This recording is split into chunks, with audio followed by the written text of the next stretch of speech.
Okay, assalamu alaikum, dear students. Hope you will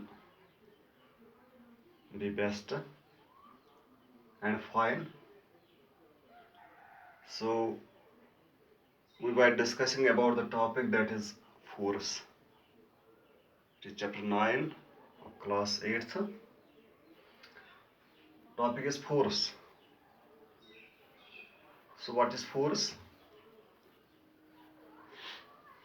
As we are, and you already are aware and often heard, that this is a push or pull. This is a process, this is a phenomenon of push or pull, pushing or pulling of any object that we called as force. ठीक,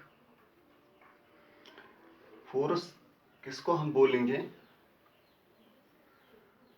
तो generally हम यही कहते हैं कि किसी को खींच लेना, किसी को धक्का मारना, so that is governed by a sort that is called as force. ठीक है, किसी को खींचना और धक्का देना, हम इसको फोर्स बोलते हैं. ठीक है, तो इस फोर्स से क्या होता है, क्या होना चाहिए, कैसे होता है? ठीक है, इसमें क्या होता है, कुछ पॉइंट्स मैंने यहाँ लिखे हैं. पहला point, forces are due to interaction between two bodies, between two objects. ज़रूरी है इसके लिए दो बॉडियों का होना. फोर्स के लिए पहली बात कि दो बॉडीज का होना ज़रूरी है, दो चीज़ों का आपस में होना ज़रूरी है, फिर उनका आपस में मिलना भी ज़रूरी है. ठीक है, सो दो बॉडीज होनी चाहिए, तभी उन पे फोर्स लग सकता है. यानी एक बॉडी दूसरे बॉडी पे फोर्स तभी जमा सकती है जब दो होंगे. ठीक है, सो इंटरेक्शन है ये, तालमेल है ये, आपसी एक जुड़ाव है ये दो चीज़ों का. जैसे example, pulling of an ox, किसी बैल को, बिछड़े को, बकरे को खींच लेना.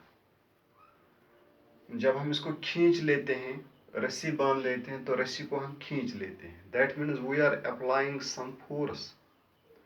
उस फोर्स से क्या होता है, वो जो वो ऑक्स होता है या शीप होता है, वो चलना शुरू कर देता है. ये जैसे रेडी होती है, इसको हम धक्का मारते हैं, पुश करते हैं. तो जो हम फोर्स यहाँ पर इस्तेमाल करते हैं वो मस्कुलर फोर्स है, मसल फोर्स, हमारा बॉडी फोर्स है. मगर हमारे हैंड जो होते हैं इन कांटेक्ट विद किसके होते हैं? The handle of this cart. ठीक है, उस रेडी के हैंडल से जुड़े होते हैं. That means we are applying the force. तो उस फोर्स से वो क्या होती है, वो रेडी जो है आगे बढ़ सकती है. या कहीं पे यहाँ स्कूटर खड़ा है, कार खड़ा है, हम इसको पुश करते हैं, धक्का मारते हैं, वो आगे निकल जाती है. ठीक है, ये हम बोलेंगे दैट दिस इज फोर्स. इसी तरह एक और चेंज इसमें आती है, एक और खासियत है, force can change the state of motion. ठीक है, फोर्स चेंज कर सकता है, तब्दील कर सकता है, रुकावट ला सकता है. ठीक है ना, बढ़ा भी सकता है, घटा भी सकता है. स्टेट ऑफ मोशन, चलने की रफ्तार, कोई चीज़ किस हिसाब से चलता है उसकी रफ्तार को आगे भी ले सकता है, उसकी रफ्तार को वो कम भी कर सकता है. ठीक है ना, that means it can change the state of motion of an object. ठीक है, किस रफ्तार से, जैसे हमने बॉल यहाँ फेंकी, अब ये 50 किलोमीटर्स पर आवर के, अगर उसको थोड़ा सा सामने कुछ आ गए, किसी ने धक्का मारा या हिट हुआ किसी से, तो इसका ये जो चलने की रफ्तार है, मोशन जो था, वो रुक जाएगा, कम हो जाएगा. ठीक है, so that is due to the applying force. इसी तरह एक और चीज़ इसमें आती है, it can also change the shape of an object.